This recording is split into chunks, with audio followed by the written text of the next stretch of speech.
it's happening. It got silent very quickly. It was a surprise to everyone in the room, including the people here. Hello, everyone, and welcome to the music of the Elder Scrolls Online, the MMORPG that has been running for 10 years now. That's right. Oh, yeah, okay. Oh, good. I thought you have to wait for my joke to get, well, no, that will have a different response. Yeah, it's been running for 10 years. When this game came out, the coolest jeans were super tight, and now the cool jeans are loose. So, what a world. Get used to that upsetting half a laugh. I'll be playing the role of the adoring fan for the next hour, so I hope you're half as excited as I am to welcome these enormously talented individuals to the stage. We've got Elder Scrolls Online Game Director Rich Lambert. We've got next to him singer and Twitch streamer Hazy. And on the keys, we've got Lara, incredibly talented musician and Twitch streamer. I'm your host, Jess McDonell. You might have seen me on Twitch or in various internet places, or maybe we're meeting for the very first time today. And what you will probably only remember about me is my horrible puns. It's going to get worse before it gets better. But to be fair, that's the way I would have wanted it. We've got a lot of great stuff for you, so I don't want to take up too much time, so we better be Breton on with it. Ooh, I'm sorry. You're going to have to sear a deal with more of these. But hey, okay, look, with talent like this, talking about a game this special, who would want to be elsewhere? That one works better on the page. Okay, we're still workshopping. Now that I've divided the room into the cringing and the confused, it can only go up from here. So let's fast travel to High Hrothgar for Rich, Lara, and Hazy to introduce themselves. And then at Akatosh Wheeling, you'll mostly be hearing gorgeous music and from these incredible people and less from me. Now, he hasn't taken up the iconic baller sitting position that Thanes seem to preference, but the panel is young, and he certainly has the creds for it.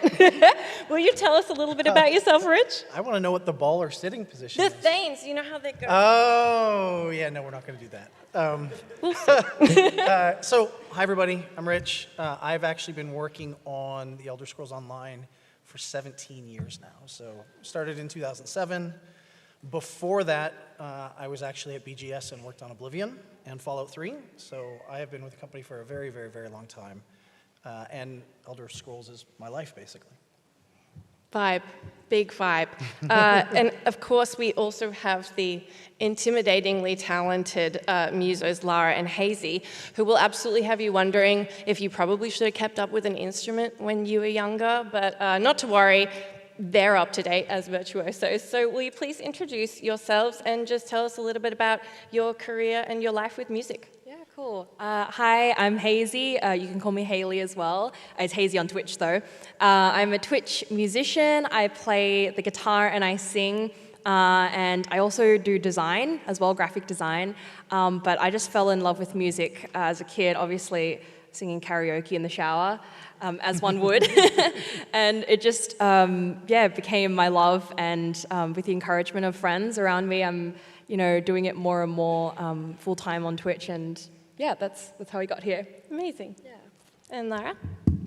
I go by the very catchy Lara6683 on Twitch and YouTube. I actually started YouTube 15 years ago in 2009, and I fell into doing music as a career quite by accident.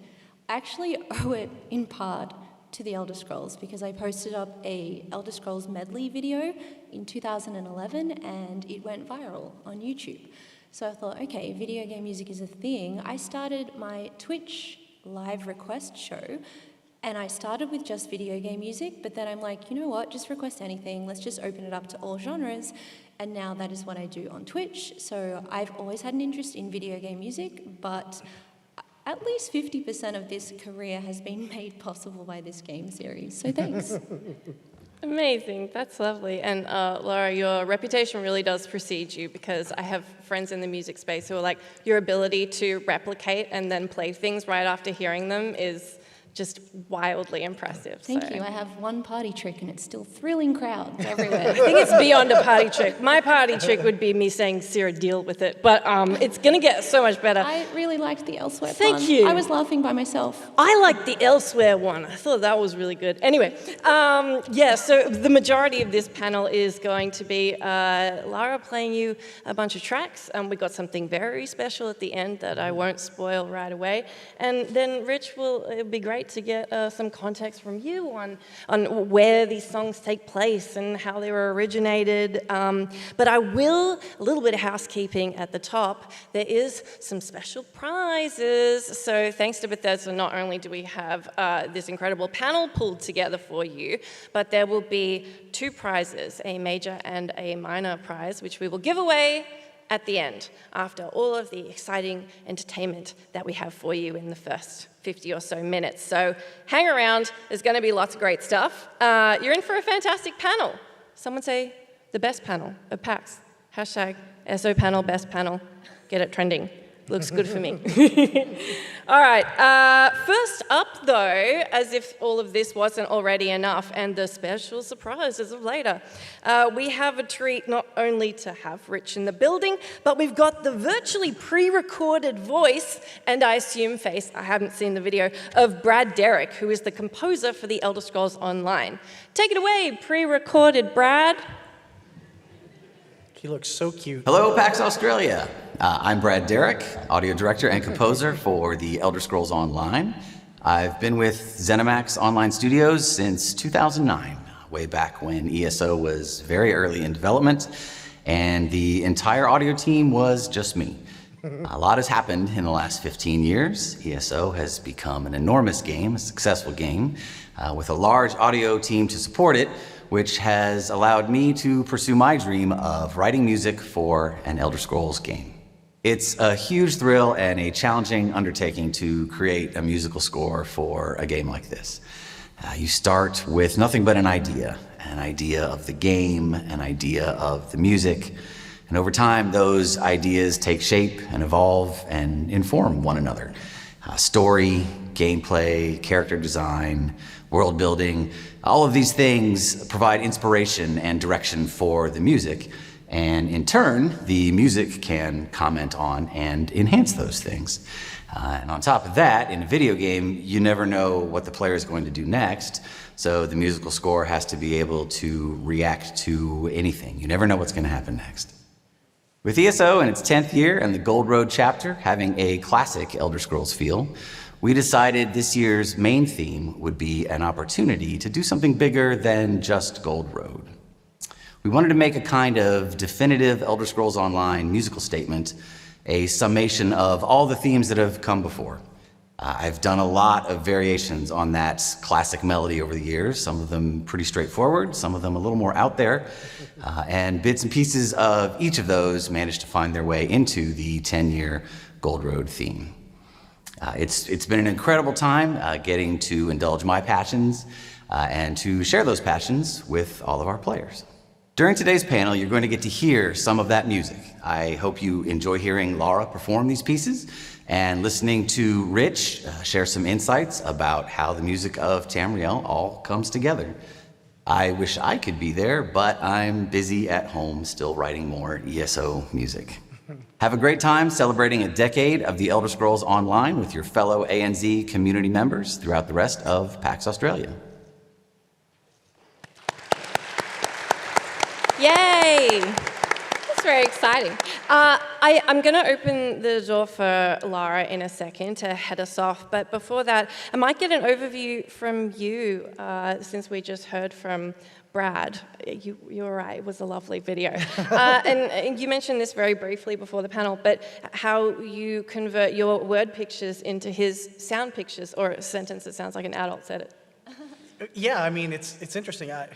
I never see Brad that well manicured and dressed up, so it's very different. That guy composes these unbelievable symphonies, but is like the biggest death metal fan in the world.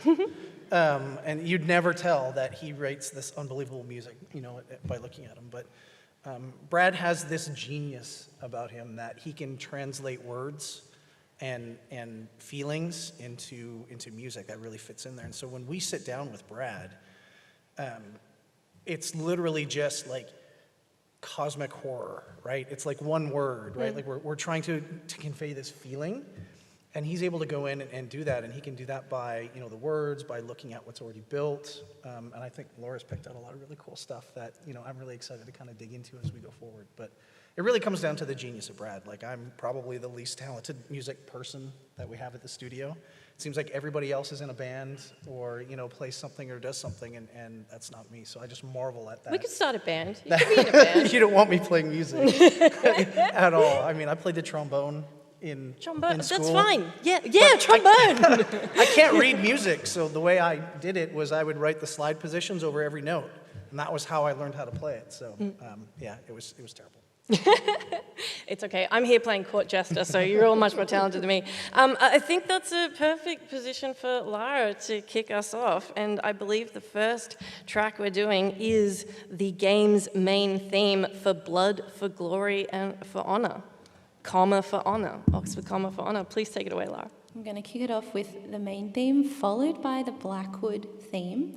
I find it really interesting how Brad manages to weave in present themes and past themes. I also really love how he makes you wait for it. So this first theme, it's a lot of exposition, it's a lot of mood building, it's a lot of tension building, and then about a minute of the way in, he finally gives you what you've been wanting, but he doesn't give it all to you. He gives you like half of it, and I think it's masterful. So I'm just going to set the scene and play you for Blood, Glory, and Honor.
What I love the best about that is that he only gives you half the theme. So he gives you...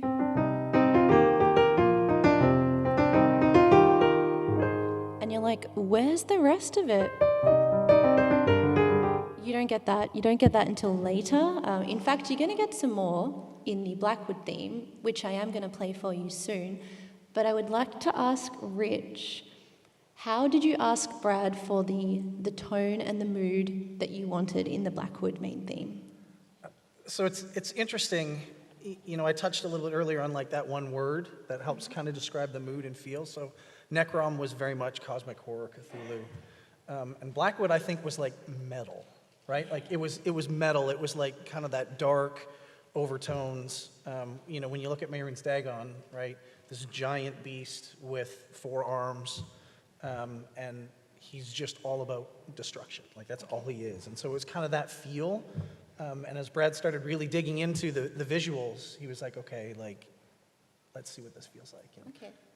I find Blackwood really interesting because the mood changes are just constant. Every 4 bars, there's a different mood, there's a different key, there's a different melody happening. However, there is a lot of sort of Morrowindbane themes happening, but Blackwood actually starts with its own melody. You'll hear what I mean. It's just chopping and changing all the time, and that's why I actually chose it. I found it the most musically interesting main theme. I will say like Clash of Fang and Flame was amazing as well, but I couldn't do all of them, so this is the guy that I chose. And sorry about the creaking.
Oh my God, wow.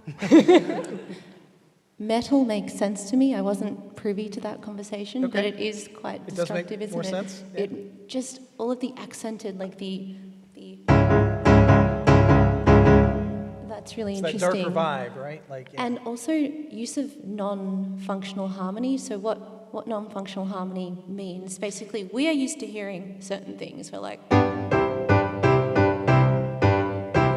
chords that we know what the next one's going to be. It's got a purpose. Whereas I feel like Brad wrote that particular theme just with chords that sounded good. It didn't have a function other than simply to sound good.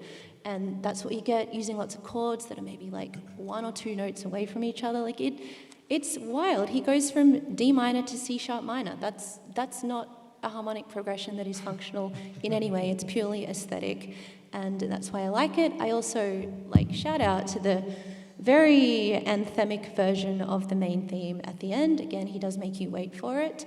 Right at the end, he actually gives us the full theme. So I just really like the unity in that, as well as giving new ideas room to breathe. Yeah, this is just pure joy. I don't have any more clever things to say. Please, if you would be so kind, kick us off with the next song, North Point Nocturne. I would love to, if that's okay, hear a bit from Rich about where this piece of music sits in the game world first. Yeah. Yeah, so when it was, I think actually Rick Schaefer composed this. In working with Brad, but this was specifically written, if I remember correctly, for Rivenspire. And the tones and the themes behind Rivenspire, I'm sure a lot of people here know what Rivenspire is, but for those that don't, it's kind of this really interesting zone where, in the way back days, King Rancer, this is where he kind of stood against the orcs, and there's this big epic battle, and he ended up basically losing. Or I guess it was more of a standoff than anything else. But this zone is kind of like recovering from all that.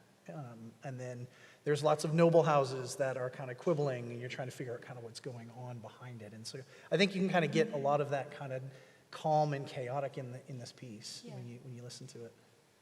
This one is my personal favorite. It's very calm, it's very still. I just want to give you just the tiniest bit of history, and I'm sorry if it's boring. Nocturne, actually, you might have guessed, it translates to night song, like nocturnal, noct, whatever language you're speaking in. And a nocturne is a night song. There was actually, I'll try and do this quickly, an Irish guy called John Field, and he was the first person who actually used nocturne to describe a musical piece that he'd written. So he wrote a lot of piano nocturnes, and like this one, they were very dreamy, still, introspective. And then, of course, some of you music nerds might be thinking, what about Chopin? Chopin's the king of the nocturne. And yes, he was, but he wasn't the inventor. So John Field in the 18th century actually did this first. Chopin's were a lot more florid, a lot more embellished, if you will. But this North Point Nocturne is very much in the style of John Field. It's very calm. It is built on 4 notes, so each phrase is only 4 notes long. And to me, it sounds like the anatomy of a breath. Each phrase sounds like the anatomy of a really slow breath. You'll hear the 4-note building blocks. Occasionally there'll be a longer phrase as well, 6 or 7 notes. But yeah, this is obviously done with some artistic liberty because this is originally scored for strings. So I'm going to perform it as a piano solo piece. The only thing I'm trying to do here is reduce your resting heart rates to about 60 beats per minute.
That was gorgeous.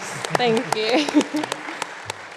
That was incredible. I think it's probably a good time after those first three I've got a question for you, Rich. Is it ever difficult to balance tone, whether it's coming from you or coming from Brad's side, when you've got this high fantasy property, everything is so epic? You know how people say, but when everything's epic, nothing is epic, but everything is epic and remains epic. Is that ever finding the nuances when you're dealing with such complex high fantasy? Yeah, I mean, I think that's something that Brad thinks about a lot when he's doing it, and you can kind of hear it in some of the music where there's the slow kind of melodic stuff, and then it beats up and whatnot. But we also got this entire system in our music system devoted to just combat. And so the system knows when the player enters into combat, and then it speeds the music piece up, changes it completely, adds it. So like there's more than just I composed this piece and it runs in its entirety. A lot of times it gets chopped up and moved around just by what the game does and what the players are doing. Programming. Yeah, How about that? It's crazy. I don't understand it, but That's so cool. Brad does, and so do the audio engineers. Brad's And got it's- Yeah, it's really, really cool. That's amazing. Well, I want to keep us moving because I want to get through as many of these as possible.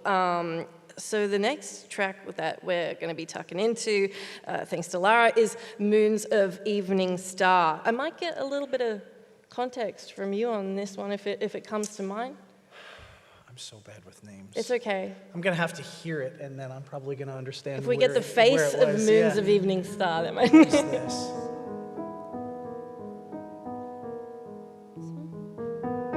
we can bookend it. Do you want to, why don't you, Yeah. you take it first, Lara, and then we'll... This one I chose because it has a very otherworldly sort of feel to it, and I wanted to see how the composer actually did that. And I can explain to you, hopefully in a way that is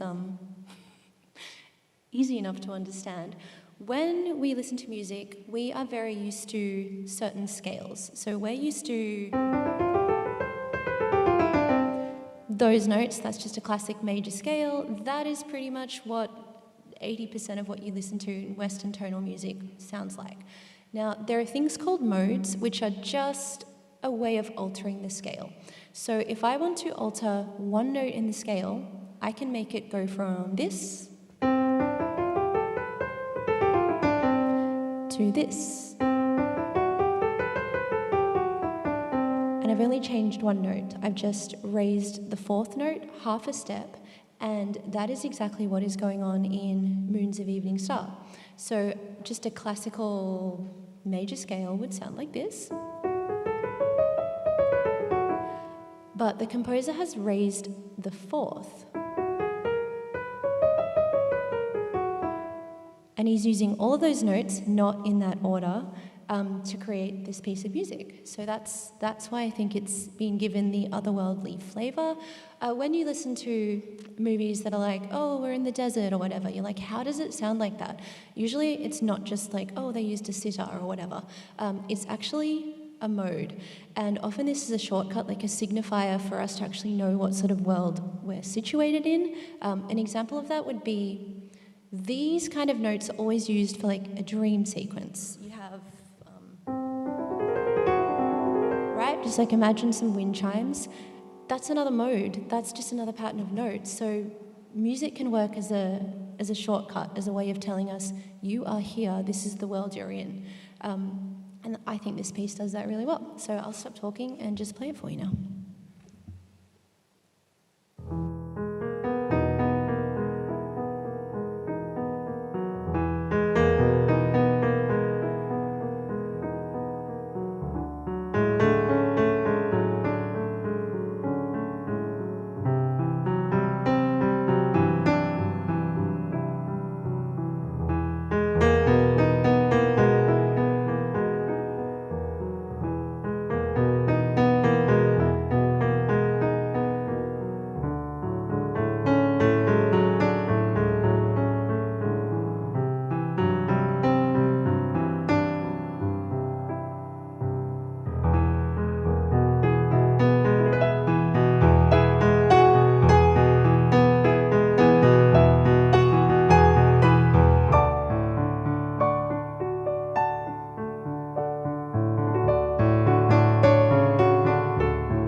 I don't know if you heard the spicy fourth, but like to me, I'm like, it's everywhere.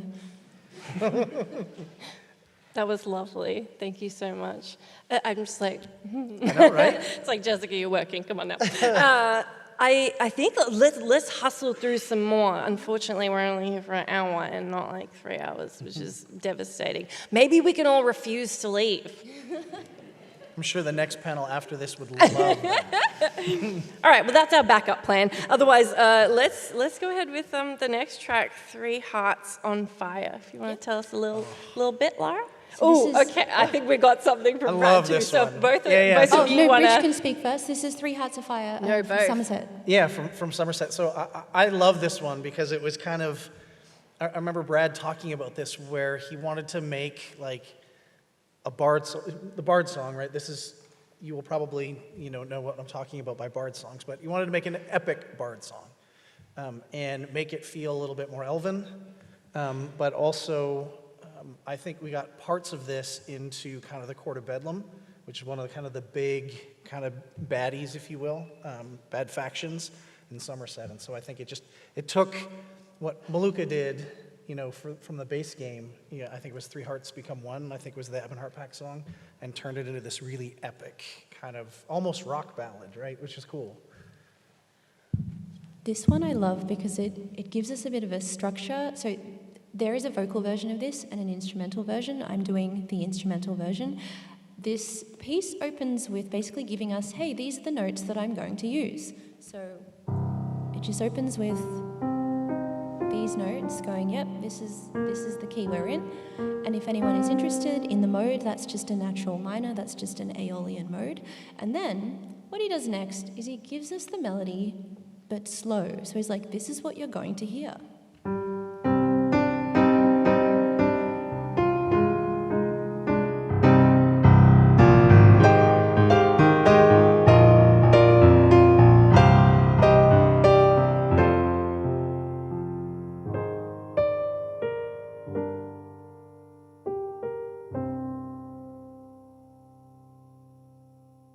I'm being annoying. Okay. Then the military, almost bullet style, really rhythmic bit starts up, and it is the same bardish melody in 3/4, because that's the rules. Bard songs always have to be in triple time. It's the same melody. He's like foreshadowed us. He's like, you've just heard the melody you're about to hear now, but faster.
Love it.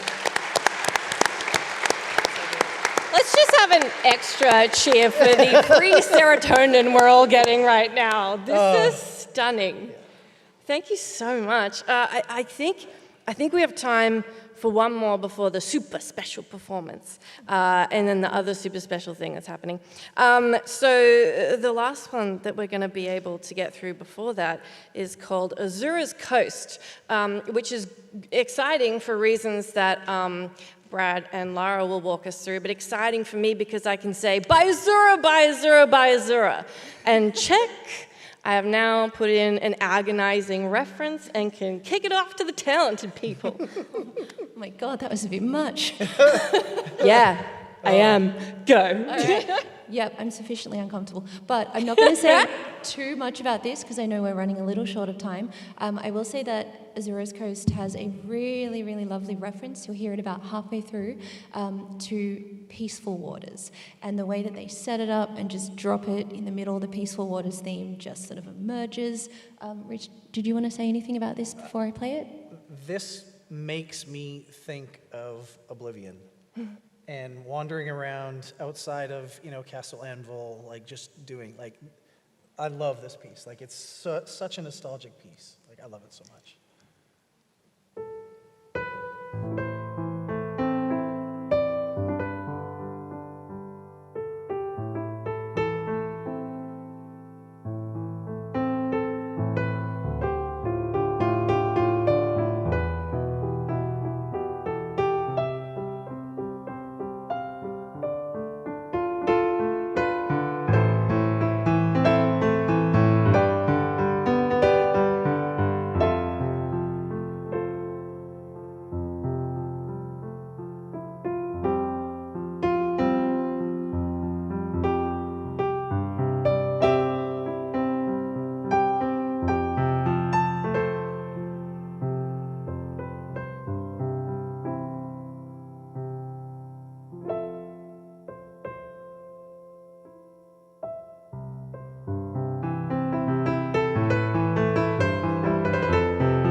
Do you want to tell us anything about that one from your side? I just think it's really beautiful. It's very flowing. It's just a lovely, natural minor scale. It's very easy to play. It's very melodic driven.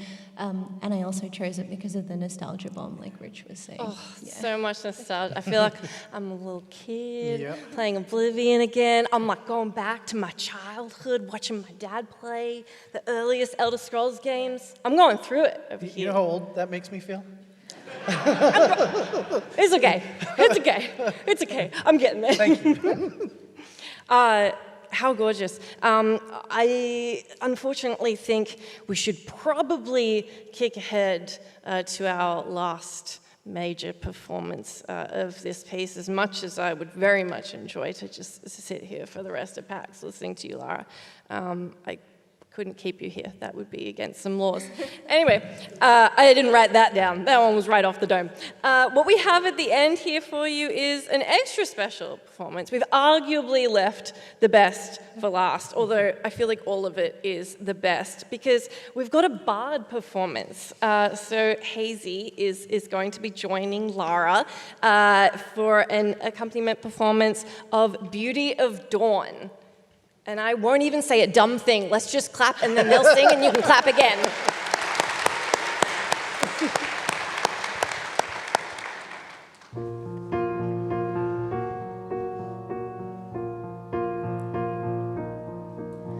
The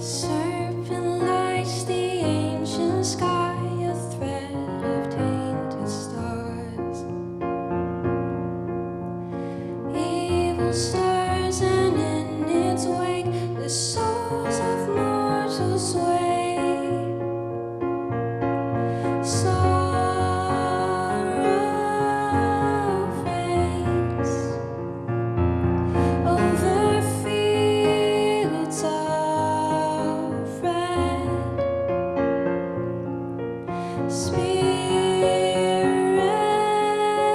pace through the shadows cast by the graves. These are days and nights of venom and blood. Heroes will rise as the anchors fall. Brave the strife, reclaim every soul that belongs to the beauty of dawn.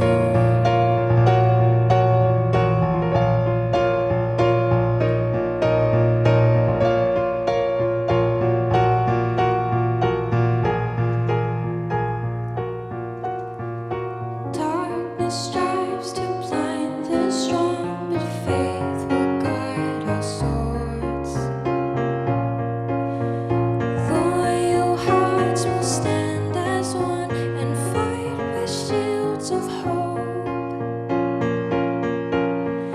Pride fuels the deadly fire that devours our tower of gold.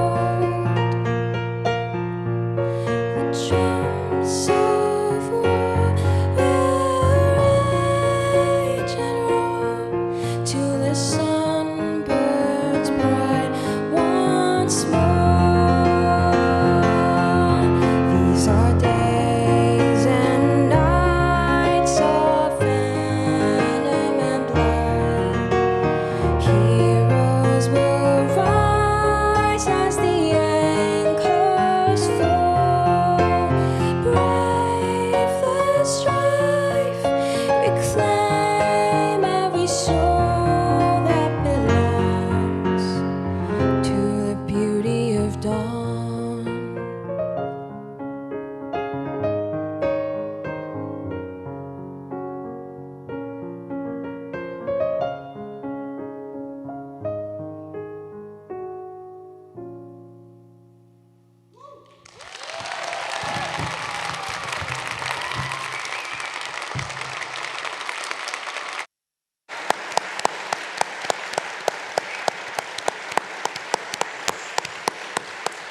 That was wonderful.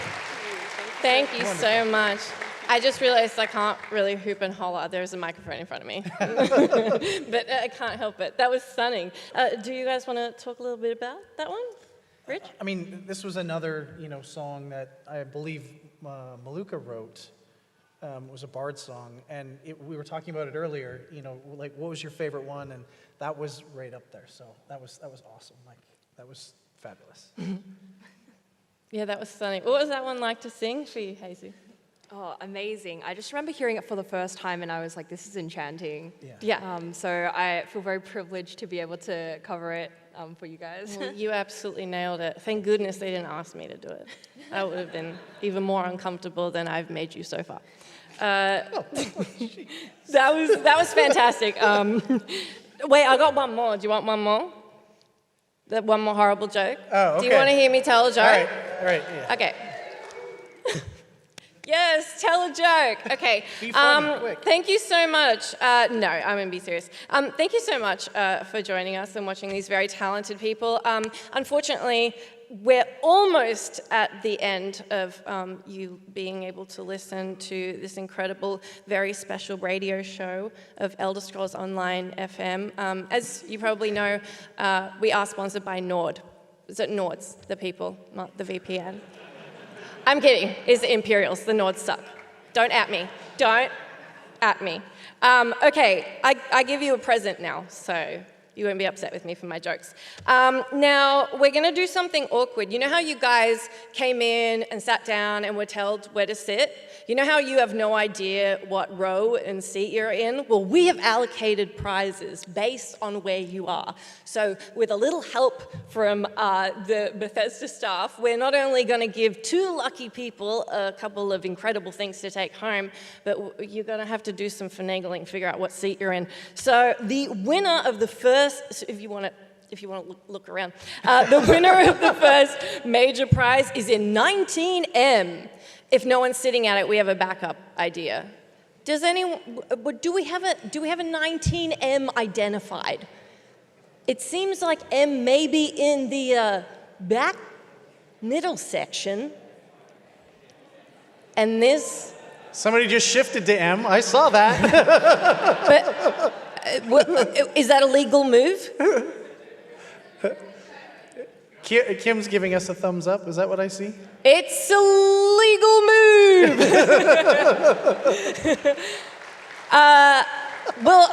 That was some clever, quick thinking. Now I'll get you to come down to the front. The major prize you'll be taking away is a gorgeous Ophelia statue. Ooh. So aren't you glad you took a gamble on getting in trouble?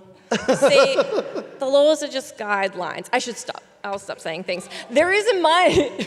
Riot! No, there is a minor prize, so we're going to play this game again. It's going to be great. Now, is somebody in...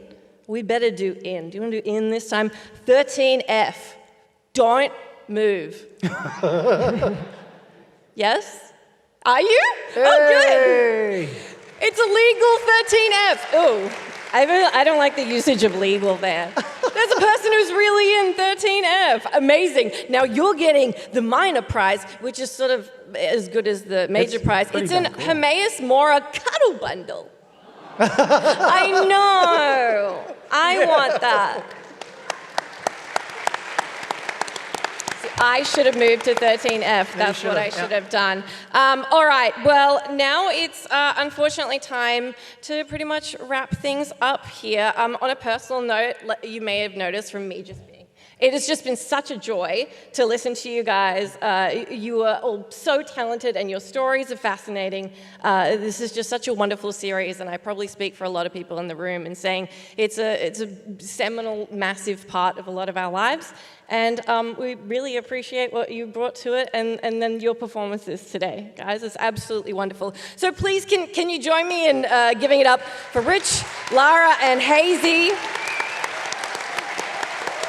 And it's also worth making a note of the fact that to treat these tunes you'll have in your head all day, check out Elder Scrolls Online. It's a fabulous game, and there are soundtracks that you can pick up as well if you want to. Otherwise, have a lovely and safe PAX, and thank Bethesda as well for making this all happen. Another round of applause. Take care. Thanks, guys.